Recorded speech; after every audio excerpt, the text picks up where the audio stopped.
आज हम इस वीडियो में जानेंगे स्वजाति प्रेम। वन में एक तपस्वी रहते थे। वे बहुत पहुँचे हुए ऋषि थे। उनका तपस्या बल बहुत ऊंचा था। रोज वह प्रातः आकर नदी में स्नान करते और नदी किनारे के एक पत्थर के ऊपर आसन जमाकर तपस्या करते थे।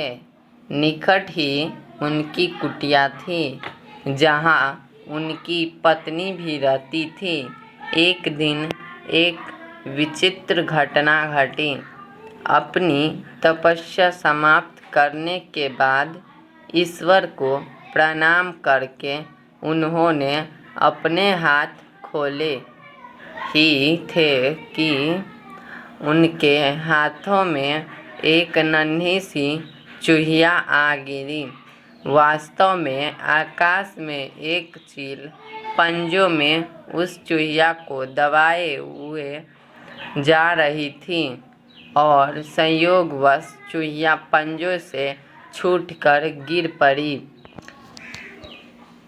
ऋषि ने मौत के भाग से थर-थर कांपती चूहिया को देखा। ऋषि और उनकी पत्नी ने कोई संतान नहीं थी। कई बार पत्नी संतान की इच्छा व्यक्त कर चुकी थी। ऋषि दिलासा देते रहते थे।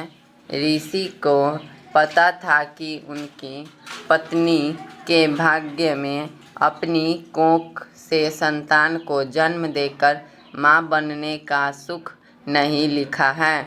किस्मत का लिखा तो बदला नहीं जा सकता, परंतु अपने मुंह से यह सच्चाई बताकर वे पत्नी का दिल नहीं दुखाना चाहते थे। यह भी सोचते रहते कि किस उपाय से पत्नी के जीवन का यह अभाव दूर किया जाए। ऋषि को नन्ही चूहिया पर दया आ गई। उन्होंने अपनी आंखें बंद कर एक मंत्र पढ़ा और अपनी तपस्या की शक्ति से चूहिया को मानव बच्ची बना दिया। वह उस बच्ची को हाथों में उठाए घर पहुँचे और अपनी पत्नी से बोले, सुभागे, तुम सदा संतान की कामना किया करती थी। समझ लो कि ईश्वर ने तुम्हारी प्रार्थना सुन ली और यह बच्ची भेज दी। इसे अपनी पुत्री समझकर इसका पालन लालन करो। ऋषि पत्नी बच्ची को देखकर बहुत प्रसन्न हुई। बच्ची को अपने हाथों में लेकर चूमने लगी। कितनी प्यारी बच्ची है, मेरी बच्ची ही तो है यह। इसे मैं पुत्री की तरह ही पालूंगी। इस प्रकार वह चूहिया मानव बच्ची बनकर ऋषि के परिवार में पलने लगी। ऋषि पत्नी सच्ची माँ की भांति ही उसकी देखभाल करने लगी। उसने बच्ची का नाम कांता रखा। ऋषि भी कांता से पितावह स्नेह करने लगे। धीरे धीरे वे यह भूल गए कि उनकी पुत्री कभी चूहिया थी। माँ तो बच्ची के प्यार में खो गई।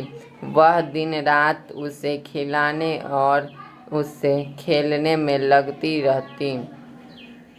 ऋषि अपनी पत्नी को ममता लुटाते देख प्रसन्न होते कि आखिर संतान न होने का उसे दुख नहीं रहा।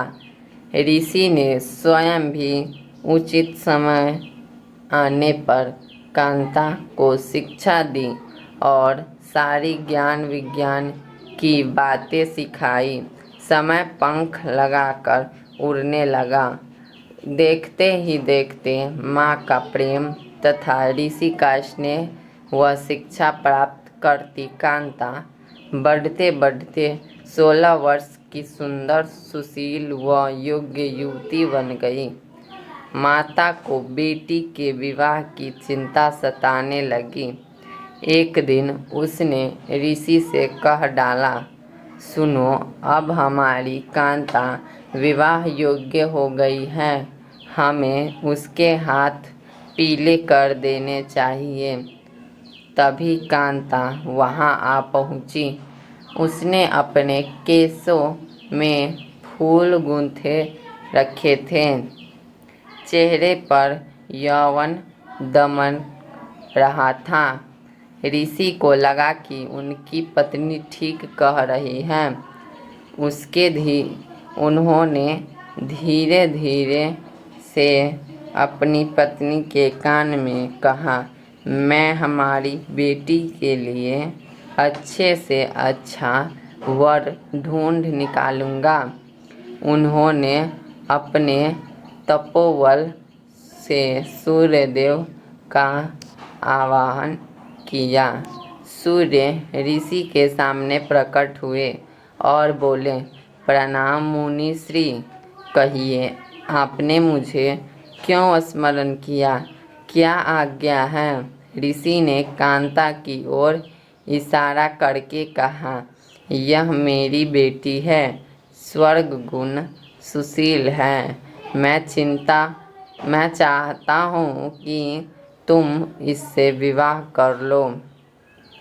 तभी कांता बोली, तात, यह बहुत गर्म है, मेरी तो आंखें चुंधिया जाएगी। इनसे विवाह कैसे करूं? न कभी इसके निकट जा पाऊंगी, न देख पाऊंगी। ऋषि ने कांता की पीठ थपथपाई और बोले, ठीक है, दूसरे और श्रेष्ठ वर देखते हैं। सूर्यदेव बोले, ऋषिवर, बादल मुझसे श्रेष्ठ है, वह मुझे भी ढक लेता है, उससे बात कीजिए। ऋषि के बुलाने पर बादल गरजते लरजते और बिजलियां चमकाते प्रकट हुए।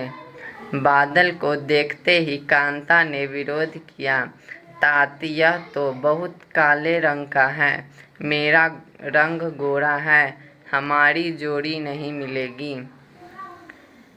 ऋषि ने बादल से पूछा, तुम ही बताओ कि तुमसे श्रेष्ठ कौन है?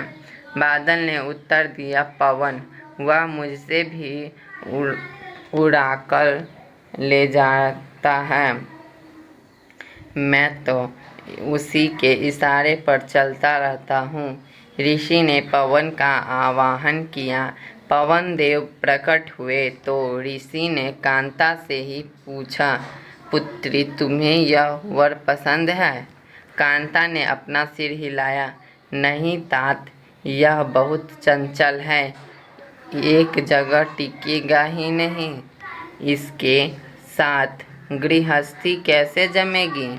ऋषि की पत्नी भी बोली, हम अपनी बेटी पवन देव को नहीं देंगे, दामाद कम से कम ऐसा तो होना चाहिए जिसे हम अपनी आँख से देख सकें। ऋषि ने पवन देव से पूछा, तुम ही बताओ कि तुमसे श्रेष्ठ कौन है? पवन देव बोले, ऋषिवर, पर्वत मुझसे भी श्रेष्ठ है, वह मेरा रास्ता रोक लेता है। ऋषि के बुलावे पर पर्वतराज प्रकट हुए और बोले, ऋषिवर, आपने मुझे क्यों याद किया? ऋषि ने सारी बात बताई। पर्वतराज ने कहा, पूछ लीजिए कि आपकी कन्या को मैं पसंद हूँ क्या? कांता बोली, ओह, यह तो पत्थर ही पत्थर है, इसका दिल भी पत्थर का होगा। ऋषि ने पर्वतराज से उससे भी श्रेष्ठ वर बताने को कहा तो पर्वतराज बोले, चूहा मुझसे भी श्रेष्ठ है, वह मुझे भी छेद कर बिल बनाकर उसमें रहता है। पर्वतराज के ऐसा कहते ही एक चूहा उनके कानों से निकलकर सामने आ कूदा। चूहा को देखते ही कांता खुशी से उछल पड़ी। तात तात, मुझे यह चूहा बहुत पसंद है। मेरा विवाह इसी से कर दीजिए। मुझे इसके कान और पूंछ बहुत प्यारे लग रहे हैं। मुझे यही वर चाहिए। ऋषि ने मंत्र बल से एक चूहिया को तो मानवी बना दिया, पर उसका दिल तो चूहिया का ही रहा। ऋषि ने कांता को फिर चूहिया बनाकर उसका विवाह चूहे से कर दिया और दोनों को विदा किया। सीख: जीवन जिस योनि में जन्म लेता है उसी के संस्कार बने रहते हैं। स्वभाव अपनी नकली उपायों से नहीं बदले जा सकते।